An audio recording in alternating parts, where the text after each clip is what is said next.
পৃথিবীর যতগুলা কান্ট্রি আছে বাংলাদেশ নাম যদি কাউ চিনে তাহলে কর্নেল হক সাহেবকে চিনে। ওনার গুণগান গেয়ে আমরা শেষ করতে পারবো না। আমাদের কেরানীগঞ্জে আমরা বিগত 17 বছর যাবৎ কারা নির্যাতিত, জুলুম নির্যাতিত, আমাদের উপরে অন্যায় অত্যাচার হত্যা মামলা অনেক হয়েছে। ফেসিস্ট সরকার আমাদের উপরে বহুত অন্যায় অত্যাচার জুলুম করেছে। জুলাই আগস্টে অনেক ছাত্র জনতার উপরে নির্মমভাবে তারা গুলিবর্ষণ করেছে।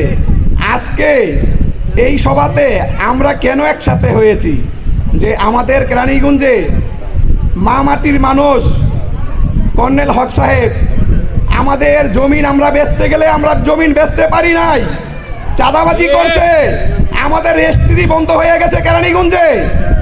এরকম হাজার লক্ষ কোটি ইতিহাস আছে। এই এলাকার ভিতরে চাঁদাবাজি কিভাবে হয়েছে ঘরবাড়ি করতে গেলে আমার থেকে ভালো আপনারা জানেন।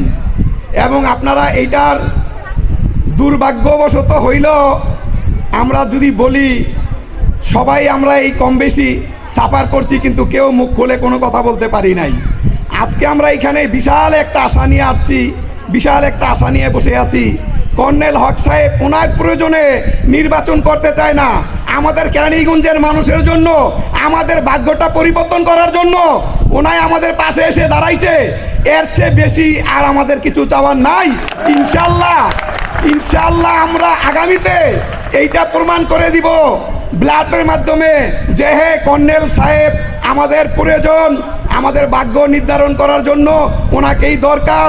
আমাদের কেরানীগঞ্জের মানুষের জন্য সন্ত্রাস চাঁদাবাজ মুক্ত করার জন্য ওনার মতো একটা ফিয়ার লোকের আমাদের প্রয়োজন। ইনশাল্লাহ আমরা এই আশাই করি ওনার কাছে। আজকে যেহেতু মত বিনিময় সভা, এখানে অনেক ভাই আছেন, অনেক বড় বড় সিনিয়র নেতা আছেন, আমার বলার মতো অত কিছু নাই। আমি এইটুকুই শুধু বলবো যে ইনশাল্লাহ আমরা সবাই পাশে থেকে, আপনারা সবাই পাশে থেকে ওনার হাতকে শক্তিশালী করব এবং আগামী নির্বাচনে ইনশাল্লাহ আমরা এটা দেখিয়ে দিব যে না, কর্নেল হক সাহেব উপযুক্ত প্রার্থী, ওনায় সম্মানিত ব্যক্তি, ওনাকে আমরা বিপুল ভোটের বিনিময় ইনশাল্লাহ জয়যুক্ত করে প্রমাণ করে দিব যে না, ভালো লোক এখনও কেরানীগঞ্জে প্রয়োজন আছে, ভালো লোক কেরানীগঞ্জে আছে। ইনশাল্লাহ আপনারা সবাই ভালো থাকবেন, সুস্থ থাকবেন। আমি আমার বক্তব্য এখানেই শেষ করলাম। সবাই ভালো থাকবেন ইনশাল্লাহ। আসসালামু আলাইকুম রহমতুল্লাহি ওয়া বারাকাতুহু।